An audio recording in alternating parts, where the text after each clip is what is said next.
So, welcome everyone. Thank you for coming today for our philosophical talk with Lesie Hogya. My name is Terry. On behalf of the directors of the Iyengar Yoga Vancouver Association, I'd like to thank you for coming from near and far. And when I asked Lesie who was her influences in philosophy, she acknowledged the Iyengars right from Guruji down to Abhijata. She also credited Swami Radha, who was in an ashram in the Kootenays. But she said that Shirley Daventy French has been the biggest influence and holds the deepest gratitude for her. And it was from the beginning, as classmates early, that Shirley started to encourage and persuade Lesie to take up yoga, to teach yoga. And it's Shirley's persistence, and many of you know how persistent Shirley can be. It was Shirley's persistence that brought Lesie to volunteer with IYAC, which is the National Association. And she's still currently active in the assessments, ethics, and finance committees. And so gratitude for that. And the seed that was planted and encouraged has resulted in a 50-year study of yoga. So Lesie is senior certified Iyengar teacher and a wonderful human. And I don't want to take up any more time because we'd like to have some questions at the end. So thank you for joining us. Lesie is joining us from her home in Victoria. So take it away, Lesie. Thank you, Terry. And thank you all, the Vancouver Association, for hosting these kinds of events. And check out their website if you haven't. There's all kinds of interviews and interesting things there.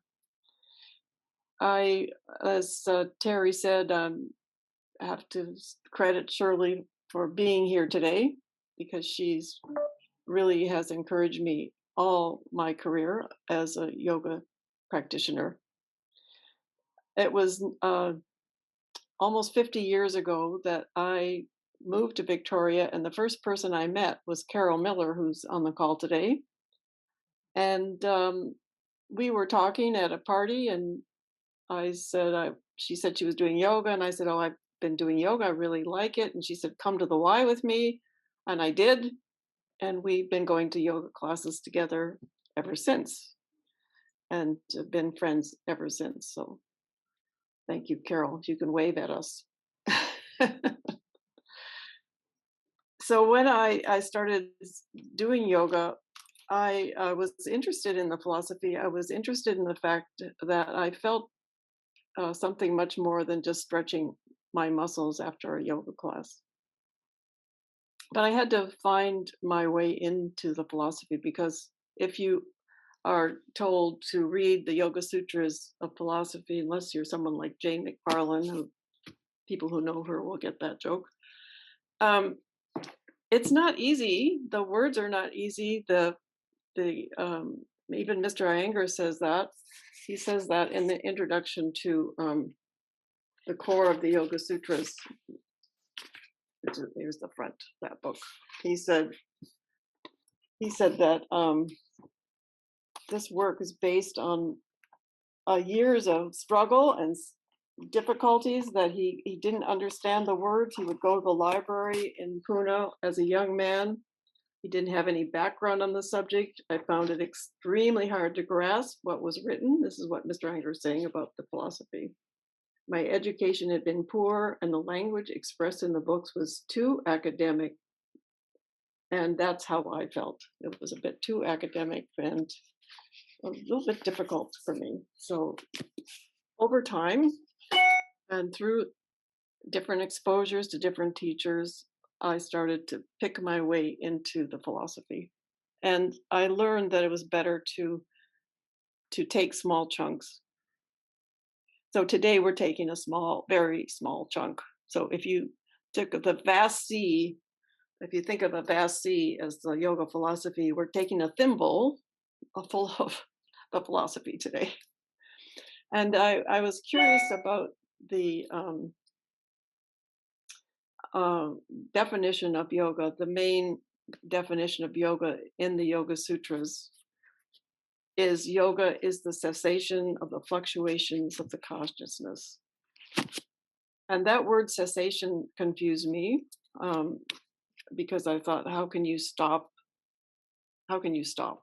And then since then, if you think of the consciousness in different ways, which we'll talk a little bit about, it's not that you can stop it, but you learn to focus.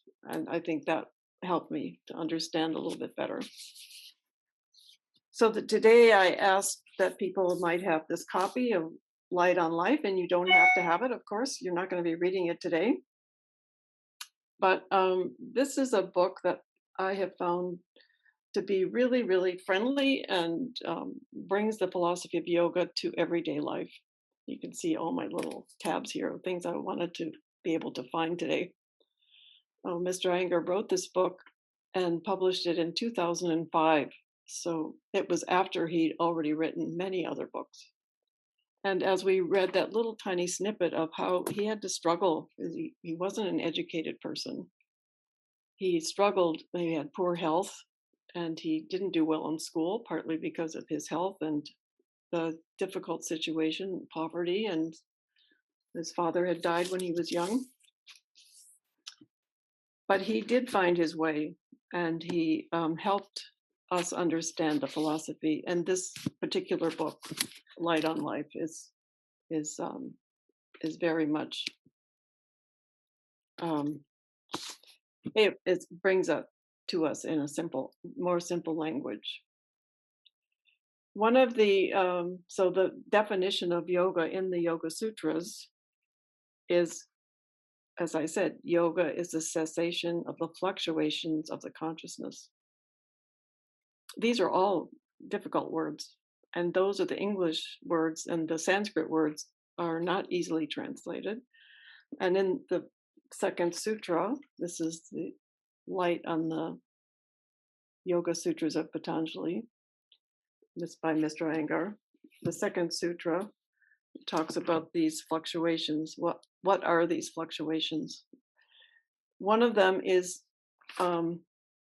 memory. So the memory is the one we're going to talk a little bit more about today. So I'm going to have you join right into this discussion by yourself at first. So you're just going to think about way back to, maybe some of you way back, mine was 50 years ago, my first encounter with yoga. So just think back. What was your first yoga class? What was it like? What do you remember? Was it Iyengar yoga? And if it was, what did you think of it? What did you think it was? How did it compare to other maybe kinds of classes you might have done?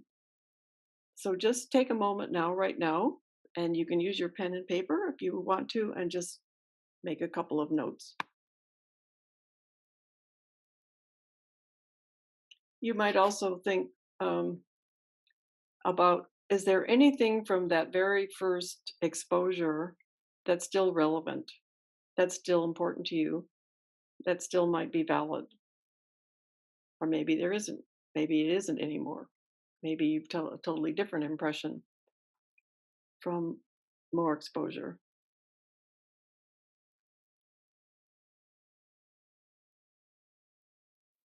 So just finish up whatever you were doing, and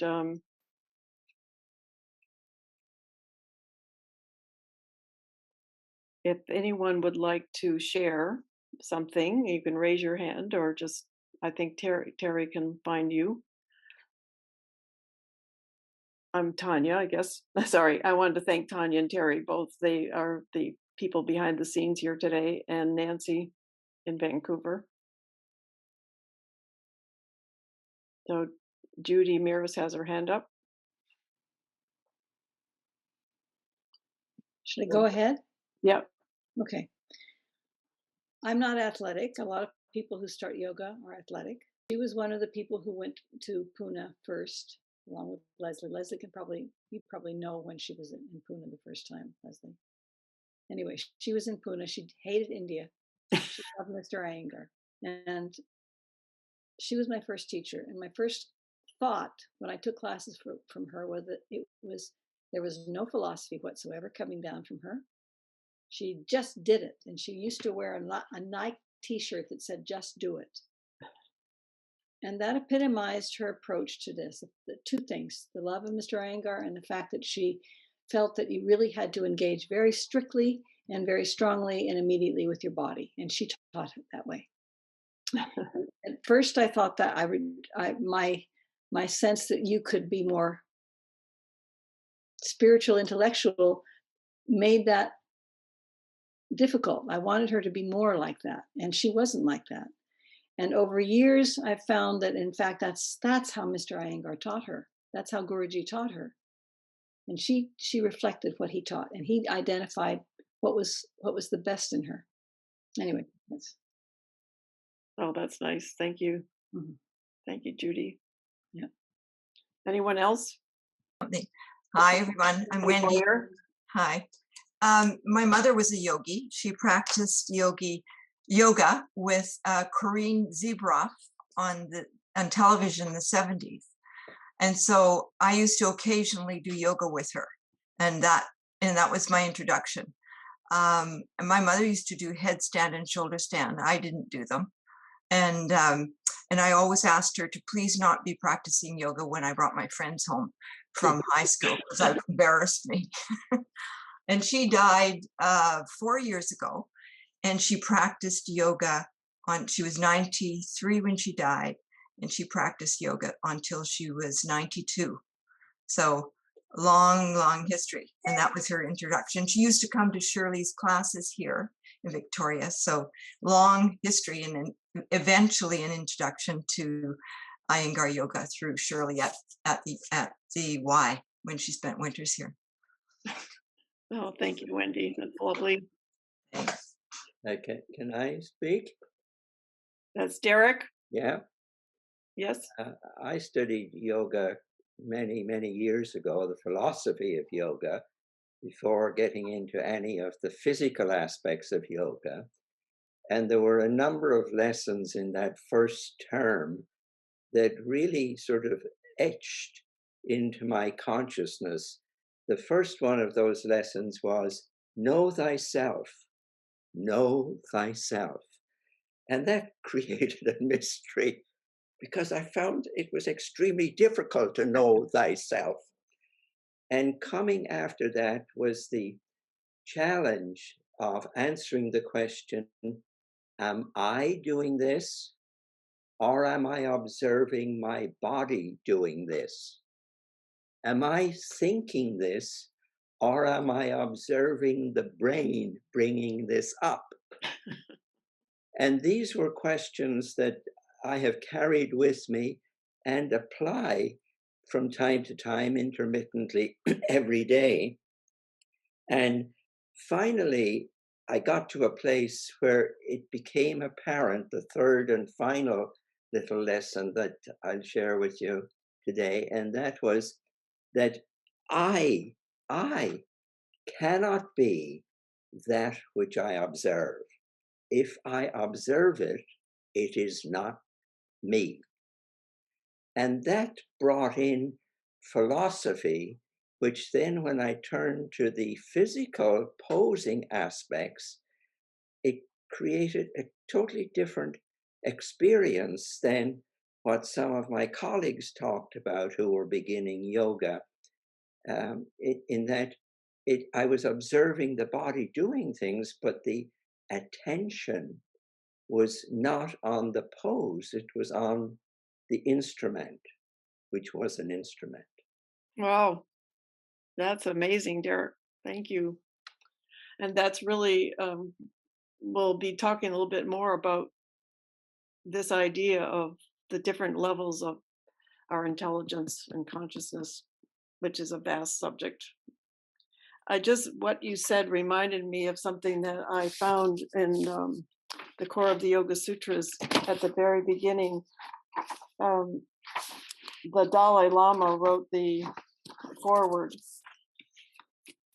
which is very wonderful. So right at the foreword of the core of the Yoga Sutras, Mr. Iyengar wrote this book when he was in his 90s. And the Dalai Lama said, the most important thing is to practice daily, and that we gradually get to know the true value of whatever teaching we follow, whether it's Buddhism or whatever. And then, then he said, what we need is a good heart, a disciplined mind, and a healthy body. So this is the gratitude that the Dalai Lama was expressing for Mr. Iyengar in his work writing these kinds of things. So thank you, Derek. I think we'll go on, and hopefully anybody who wanted to speak gets a chance again. I just wanted to say briefly, my own first class of yoga was with a teacher who didn't know much about yoga because she had to read the book. So she had the book beside her and she'd look at the picture and then she'd tell us what to do. So, but it got me going. And like I said, it's been a long time ago. So I want to put on the screen now, Terry, the first chart, a little visual symbol of the beginning of the yoga philosophy in the Yoga Sutras. So the definition is yoga, chitta, vritti, nirodha. Yoga, what is yoga? It's the stilling of the fluctuations of the mind. So nirodha is stilling or quietening or bringing under control. The vrittis are the disturbances, and the chitta is the consciousness.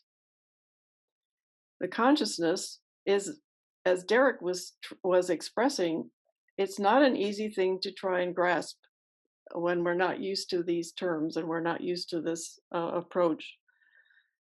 Mind, intelligence, and ego work together as part of our consciousness. In yoga philosophy, the mind is the identifier. It's the part that, like, just it says, oh, this is a collection of words and it's a collection in a bunch of paper and it's an object. So the mind identifies this as an object. The intelligence then says, oh, Mr. Iyengar wrote this. I'm interested in this subject. I'm interested in what Mr. Iyengar might have said. So then my intelligence make a decision, and then the ego gets involved saying, I think that looks too hard. So maybe I don't want to read it now. I'll put it aside. So the mind, intelligence, and ego are part of our consciousness. And they aren't separate, and they aren't separate in the fact that mind doesn't take a minute to do something, and then intelligence takes a minute, and then ego. It's all happening simultaneously. So that's just the beginning of this idea of trying to understand what we're dealing with today as the chitta, vritti, nirodha. Chitta being the mind, intelligence, and ego. And then the vrittis are the disturbances to the mind and the intelligence and the ego, to the consciousness. And these disturbances are here. There's 5 of them. True knowledge, false knowledge, imagination, sleep, and memory. We could have picked any one of these today. They're all intertwined. But today I just decided to focus on the memory aspect. Oh, thank you. I thought it was interesting. Prashant, Mr. Iyengar's son, is very philosophical. And one of his books, he writes about yoga. And he says that chitta is impossible to translate into English. And his little description of chitta, you can see this. It's got mind, ego, intelligence, me, feelings, memory, emotions, desires. All of this in his description is chitta. And so he can't use an English word. He calls it chitta and he sticks with that. So that's just, again, a little bit of a beginning. And I'm going to now have Wendy Boyer read a little bit about memory from Light on Life. In my book, it's page 143. In her book, it's a slightly different page, she found out. So it's somewhere in that zone. Okay. In my book, hi everyone again. Hi, in my book, it's page 141 because it's the paperback version. Lesie's got the hard copy. Okay, memory is not a platform from which to review the world. It is a ladder whose rungs we ascend step by step. Memory is absolutely necessary for the development of intelligence. Only when intelligence or buddhi consults memory can it get the information it needs to initiate the transformation it seeks. While mind reacts to memory, intelligence interrogates memory. Intelligence can conduct a thorough interrogation of memory to discern consequences and make connections that mind or manas shies away from as they are too uncomfortable. Thank you, Wendy. So that, I find that very interesting, that description of how mind and intelligence work together. So that's, again, just a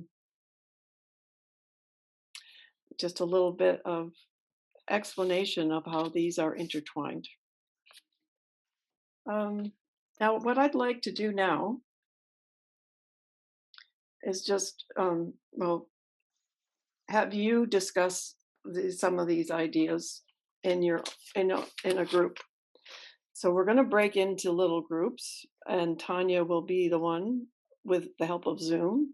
We didn't control who will be in what group, so I won't know who's in what group. There's no right or wrong way to do this. It's just a chance for you to discuss some of the ideas we've been talking about, and I'm going to give you a topic. So the first minute or so, you can just say your name and who you are if you don't know each other. But then your discussion topic is what triggers memory in you? What are the things that you find are your triggers? So it might be you're the person who responds to visual things, to pictures. Others might be words, to language, sounds, smells. As a smell of vanilla or cinnamon or something remind you of something important from when you were a child, or all kinds of reasons that different senses can be your stimulus. Emotional cues. If a person you meet is somebody who reminds you of someone else you didn't like, a neighbor who was really terrible about their fencing or something. Or what about their appearance? Maybe they're dressed in a very shabby, raggedy clothes and look like they aren't clean. So how do you react when you meet these different kinds of people? All these things are affecting us as we react. And what are our triggers? Our memory reacting to past things. So that's your topic. If you have any questions, you can ask me now. Otherwise, we will let Tanya take over.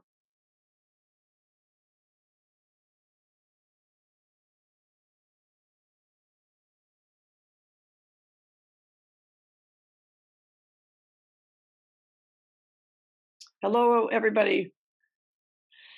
So now, I guess one of the things we learned the other day, I think it was Anne, he said, another kind of Zoom person said that if things were going well, you do this. So how did that go for you? It didn't go well. So I'm hoping that somebody who didn't speak before, if somebody would like to tell us something about how this discussion went and something that was interesting that came out of their discussion. If someone would like to raise their hand, I will. Teresa? Hello. Did I let you in? I'm in, I think. Yeah, okay. Teresa? Yeah. So the highlight of our discussion was we had your sister in our group, so we got all the dirt.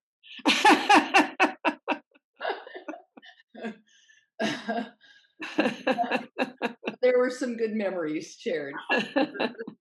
Yeah. So yeah, we did the round table and we sort of went through what was the trigger for most of us, and then maybe a little the memory that goes with it. But I gave an example of a word, which actually was a word that your sister had said, which immediately put this memory in my mind. So that was neat. Music is a strong memory trigger, and smells for sure, takes you back to your childhood, smelling your mom's, baking or the scrambled eggs or whatever. And yeah, it was a really nice discussion. We met and got to know each other a little bit and decided we should all go for coffee. And the smell of coffee, brings up all kinds of memories. Oh, thank you, Teresa. Thank you. Anyone else like to share from their group? Just wave at me because I might take a while to find you. Nobody else? Oh, Annette. All right. Okay. Hopefully I won't have everybody echoing because that's what happens when I talk, apparently. We had a really good discussion on what triggers us, what kinds of things, and smell was one of the first things that we talked about. But then we got on to what is memory? Because we were getting images in our head, we were getting feelings like emotions, thoughts, attitudes, good, bad, indifferent, whatever. And we just decided that all of that is memory, that it's not just a visual or a sequence of events. It could be a feeling of something that we may not be able to actually describe the event, but we get a feeling from a particular word or scent or visual. Oh, great. Thank you. Oops, now I'm echoing. Thank you, Annette. Anyone, one more? If we have anybody else who would like to speak? Oh, my husband, my goodness.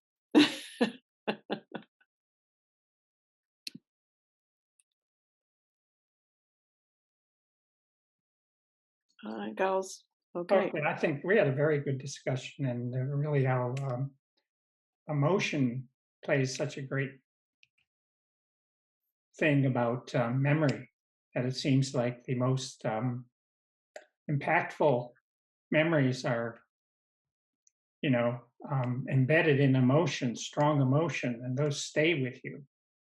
And that then I mentioned that in actor training, most actors are trained in what we call sense memory, where you conjure up a sense which brings back a strong memory. And in the theory of acting, called the Stanislavski theory of acting, you go from strong sense memory to strong sense memory throughout the play. And that's called truthfulness. You're bringing it from yourself. You're not overlaying some sort of falseness. So anyway, this was a good group of people, made some good comments. Well, thank you. Thank you, girls. Okay. We're going to do another breakout group so a few more people can speak again in the next one. Really interesting. And I always have found that when I do these kinds of discussions, the more that people get involved, the richer the experience is for everyone, because we all have our own filters. And so we expand our knowledge by sharing ideas with others, for sure. So the next exercise and another breakout group and is going to be about how we tie this to our yoga practice. Discuss some memories that relate to your yoga practice, a pose that you might really like and like to do in practice, and ones you might avoid. And what happens if you have a pose that requires skill? How do you use your memory? Is it a hindrance or a help? Like, obviously, if you're going to do something like stand on your head in Shirasasana, you need to have the memory refined to do that. And so, how could memory be helpful in your yoga practice? And how could it be a hindrance? If you're not really a big yoga practitioner, it could be, about your paint. How does I'm thinking of my sister, she does do yoga, but she's also an artist. So how does she use her memory for her painting or any other thing you might like to do? So I'm going to turn this. Oh, what is the question again? Discuss some memories that relate to your yoga practice. A pose you find exciting that you like to practice, poses you might avoid. What happens when you suddenly can do a pose you really like that you thought you couldn't do? How do you rely on memory for your practice? And if you're going to do a difficult pose, how do you rely on your memory for that? How does your memory help you or hinder you when you do yoga class or yoga practice? That's your question. Anybody else have a question about that? All right, so I'm going to turn it over to Tanya again. And she will zoom you back to your groups. Okay, so I'm just going to press the button now, and you'll have to unmute yourself again once you're in your rooms. Enjoy. Hello, everybody. Is everyone coming back now? We hope everyone should be back again. So I'm hoping a few of you will like to share your little discussion, some highlight from it, some different people, some different groups. If someone would like to raise their hand.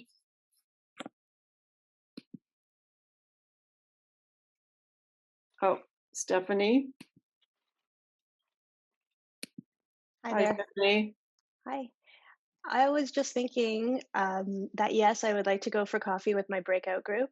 So whenever we can make that happen, please let's do that. And that our breakout group kind of almost seemed like a therapy session. Uh, like we were talking about memories and challenges on the mat, not positive memories too, but without sharing like the details of people's specifics, but the link between memory and practice is very strong.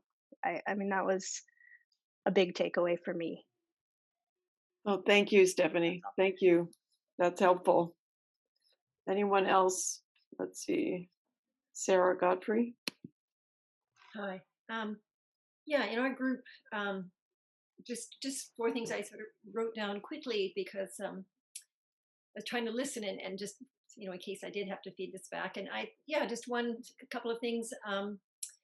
For me, it was having a teacher many years ago, make a very strong comment about a certain pose I was doing, and just how ever since then, and whenever I do that pose, it's almost like that voice is still there. So the pose has changed over the years, but it made a very strong impression. So that was one example.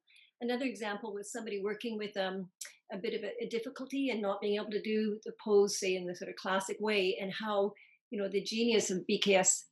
Linking poses, how poses come to form and how you can adapt and use some of those same, linking without necessarily doing the full pose, how that really sort of impacted.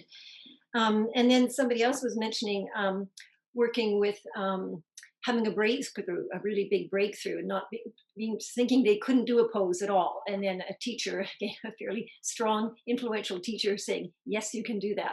And sure enough, they did it. And that stayed with them, that memory and the transformation. And then, excuse me, just lastly, somebody who had worked with teenagers and how difficult that was, but how they were able to work with them in more of a sort of a flow style way, and then rather than use their words, mostly have them follow the teacher, use the mirror, and how it impacted the teenagers and the teacher, and it's sort of that stuck with them forever. So all these memories came back to do with asanas. Thanks. Oh, thank you. Thank you, Sarah. All right. So thank you. We have time for one more person. If anyone else wants to say anything. If you don't, that's fine. The time is zooming along as we Zoom together. It's fascinating. And again, thank you for those comments. It really does help us enrich the experience, as I said. Very interesting, the power of the emotional impact that's come through in both those discussions. I just want to read, I'm going to have Tanya put up some words. This is from page 57 in the hardback copy of Light on Life. B.B.S for the page numbers I'm referring to, and we will send those to you after. Perform each, this is Mr. Iyengar's words, perform each asana each time with a fresh mind and fresh approach. If you're repeating what you did before, you're living in memory. So you're living in the past. The memory has to be used as a springboard. What more can I do today than I did yesterday? So the memories that people mentioned, such a strong memory, like Sarah was saying so strongly, and Stephanie, somebody got you to do something that you had never done before. And so Mr. Iyengar used to say that don't rely on that, don't stay with that, but take it as a springboard. I like that idea. Okay. So when we talk about our memories, and this has come up apparently in your groups already, that how this translates into your reactions and with family and friends. We could have another breakout group, but that won't be possible today. So our yoga is for our life, for our enrichment and understanding of how we function in this world. That's what I liked about what the Dalai Lama said. It's about how we live in beauty in our lives, in compassion, in kindness. So I'm just going to go back just from referring to the sutras again, just these words that we've been using, and some of you are familiar with them, but I'm just going to have chart on the Vrttris up on the screen here. Sutra 1.5 is Vrttris can be painful or non-painful. And so what are these Vrttris, these disturbances? It's interesting when I learn these words, like the word vritti, how do I remember what vritti means? I remembered it because it sounds like irritation. So iti, vritti, it's an irritation. It's something that I helped remember these words. That somehow I remember some of these words with these kinds of links. So the links of the Vrittis, these disturbances of consciousness, you see I've got circles here and they're intertwining. And we've talked a little bit about this, how they all impact each other. Pramana, correct knowledge; Vipariyaya, perverse knowledge; Vikalpa, imagination; Nidra, sleep; Smrti, memory. Just a quick, very obvious example is Pramana, correct knowledge, is that we know through science that the world is not flat. So that's correct perception of the world. Vipariyaya would be still clinging to the fact if you live on the prairies, it looks flat. So I think it is flat and I don't believe science. That could be perverse knowledge. Imagination is necessary in all forms of creative life. Anybody who does anything that they need to work on, your yoga practice, your art, your music, you use your imagination. So it's not that you get rid of it, it's how you focus. And the Nidra, sleep, I find that one very interesting. Page 157, Mr. Iyengar talks about sleep. Sleep, what can it teach us? After all, we never witness it. We are inert and unconscious and have no direct memory of sleep. We always know when we've slept well. Yogis don't dream, he says. Either they are asleep or awake. The sense of perception rests in the mind in the consciousness in the being. This is exactly the description of what we're trying to achieve through yoga. This is what he's still talking about sleep. It's the senses of consciousness, the consciousness in the being. We return to innocence in sleep. So that's why this is in here. This is always a bit of a confusion to me as well. So it's not that we are getting rid of sleep, obviously, it's how we can nurture the quietness of mind to have restful sleep. And Smrti, what we've been talking about today. So these are the 5 disturbances of the consciousness that we are talking about, and the disturbances of consciousness, and we're learning about them so that we can be the one in charge. So these things are something you can think about on your own, how they interact in you and these concepts. If you don't have that book, these quotes will also can send you the printout of the quote. So I'm going to now have Britta read page 154, Britta Poisson.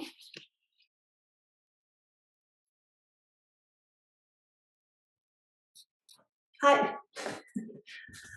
Okay.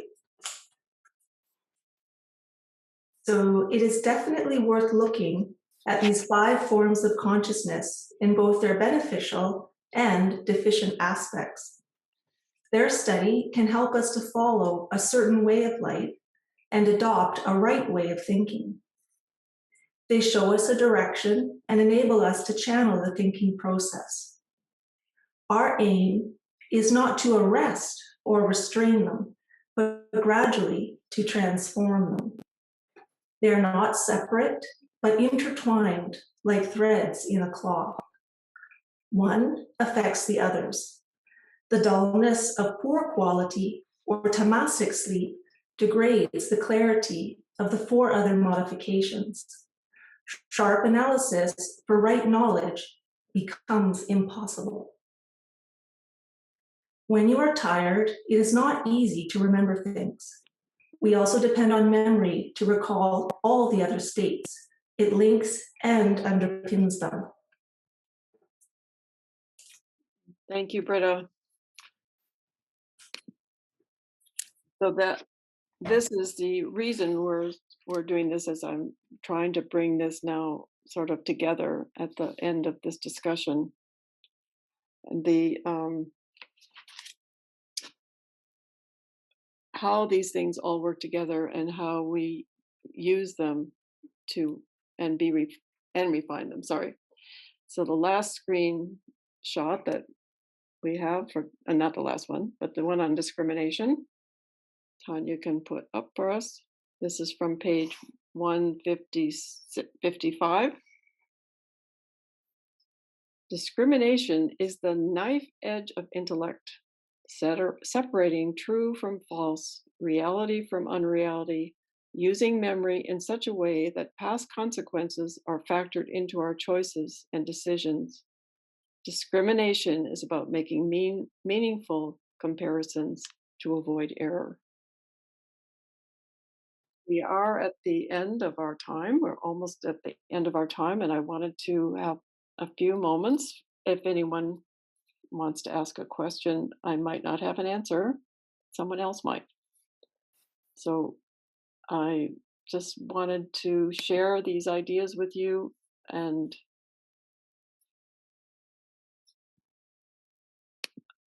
give you the opportunity to think about things, to open up the ideas that on memory, on these concepts of the whole idea that this sutra, Yoga Chitta Vritti Nirodha, Yoga is a cessation of the fluctuations of the consciousness. All the yoga sutras are then explaining this sutra, and Mr. Iyengar used this as a springboard for his teaching. And I think Judy has a comment here. Judy, Sri Miras. Judy Miras, do you want to just expand that? You have to unmute. Yeah, I started writing something and then it was interrupting with what you were putting on, so I erased it. Okay. Anyway, so I wanted to kind of,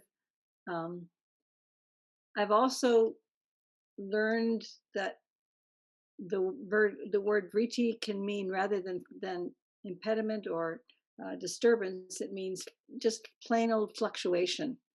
And one of the hard things for me to have gradually learned is that it's not what kind of what kind of impediment we have. It's that the impediment may just simply prevent us from being able to be at ease in our mind. So something that we enjoy, if we hold on to it, even if it's something like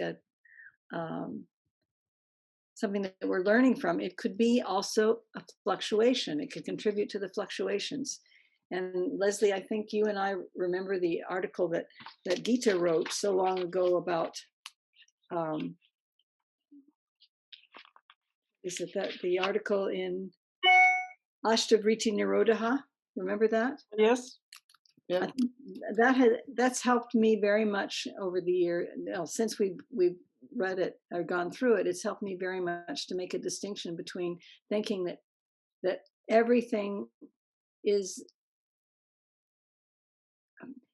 that is a fluctuation is an impediment, even if it's not the kind of fluctuation that is a negative. I'm not, negative is not the right word. Do you know what I mean? Yeah, there's the painful and non-painful. Yeah. Yeah. So thank you. I know this endless. It's endless. And that was an interesting article, which we could also link to. It was in Yoga Rahasya. Right. Volume 15, number 2, 2008. Okay. So we'll put this in a list of things, of references. Okay, so we are almost out of time, and so anybody else wants to make a comment or give a question? Terry? I have a question, and maybe you can help me out with, on imagination. I'm kind of going to what Judith was just saying. Imagination is a fluctuation, but yet it is important. And I'm never really sure if I should let my mind go, or if I should be, no, concentrate on your breath. Or imagination for me, I don't know. I don't have many of the other ones I get. Imagination for me, I'm not really sure of how to let it be in my life, how to let it be in my, I don't want to sit and daydream, but I do think that it's important as well to have some time where the mind can flow freely. I don't know. Yes, for sure. No, for sure it is important. And that's why the idea of not elimination, but restraining and focusing. So again, if we go back to the world as flat category, and if the imagination is taking you off to thinking, let's make a bungee cord that's going to take us off the edge of the world, then that's taking your imagination into a state that's, beyond. Where on the other hand, somebody like Mr. Iyengar uses imagination constantly to come up with ideas, ways to help people, for sure. Judy? One of the things I used to, like Terry, I felt I was confused because to me, imagination had always meant something very creative and important. like it is for you, Lesie. Not that you think that, but that the imagination is part of the catalyst for your being able to be an artist. But one thing that helped me was learning that the word vikalpa doesn't mean it's negative. It just means it's one of those things that is not knowledge. I think that in Pada 1, at some point, Patanjali starts to define what knowledge is. And so true knowledge is pramana. Vikalpa is not true knowledge because it doesn't relate to something concrete in the world. It's in the imagination.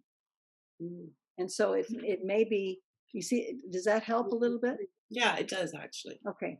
Yeah. Thank you. Thank you, Judy. I also have an example of Leonardo.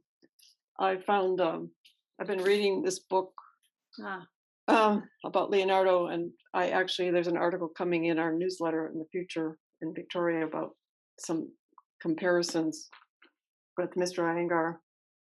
And when this author was talking about the fact that true knowledge, Leonardo was also obsessed with studying every aspect of the known world and unknown world of his time. But he also taking true knowledge almost too far. So that's not that every true knowledge isn't like what we want, of course, but this comment is, Leonardo crammed 730 conclusions about water into 8 pages. We may feel that the boundary between dedication and obsession may have been overstepped. So even taking true knowledge into such an extreme, I don't know. Anyway, it's just interesting. I don't have an answer about that, but I just thought that was interesting. 730 observations about water movement. So I'm going to bring this to a close so that we end on time. And I just thought that was so interesting and wonderful that all of you participated and contributed in your groups. And if we had time, we could continue on with our groups and have a concluding talk, but I do want to end on time. And I have a few last quotes to put up. So we'll have the one about heart. This is a beautiful quote. I didn't talk about some of the different books I've used. I've shown you a few, but one of the books I've really liked on studying the sutras, this book is Bernard Bowenshaw's The Essence of Yoga. So we'll put this we'll send this to everyone, the name of this book. According to tenets of Ayurveda, medicine's memory's wellspring is in the heart. The more one loves, the better one remembers. Thus we say, learn by heart. I just find that beautiful. So his way of going into the sutras is sort of the way that I found helpful in going through into the philosophy. It's a little bit of what we did today, asking questions and trying to come into my own ideas of what things mean. And then the last one. This is Mr. Iyengar from Light on Life, page 58, hardback. Beauty. You must try and cross the line of the past. You have to create within yourself the feeling of beauty, liberation, and infinity. These can only be experienced in the present. So again, coming back to the idea of springboard, using your imagination as springboard, using your memory as a springboard, and then experiencing all these in the present, to be in your heart. As the Dalai Lama said, right as I quoted at the beginning, that he tells us that that's the whole point of studying the philosophy, is to be in our hearts and to, let's see, where did the Dalai Lama go? Here he is. Sorry, I have everything marked here. What we need is a good heart. a disciplined mind, and a healthy body. The most important thing is to practice in daily life that we can gradually get to know the true value of whatever it is we're studying and learning, whatever path we follow.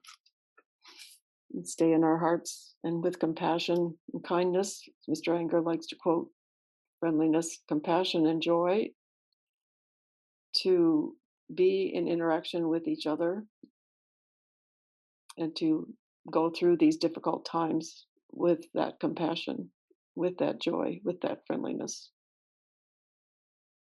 So I think that's all I'm going to say today. I think that's a perfect place to leave it, Lesie. Thank you so much for the beautiful words and the exploration that we did today. It certainly has given me something to think about, which I think is the wonderful thing about yoga, is there's always something more to learn. There's always something more to explore. So thank you so much for joining us today. If anyone has any questions or comments they would like to make, you are welcome to contact the association via the email that you had for all of this correspondence, which is B.K.S. iyengarvan@gmail.com. And we will make sure it gets on to Lesie. If you have a direct question for her, we'll be certain to get it to her. So thank you everyone for joining us from wherever you're at. Have a beautiful day, have a beautiful life, and we'll see you again. Okay, thank you. Thank you. Thank you. Thank you, everyone. I want to chat with each one of you now separately. Thank you all for coming. I really, really appreciate your support and contributions. And I wish I could have been in each of your little groups.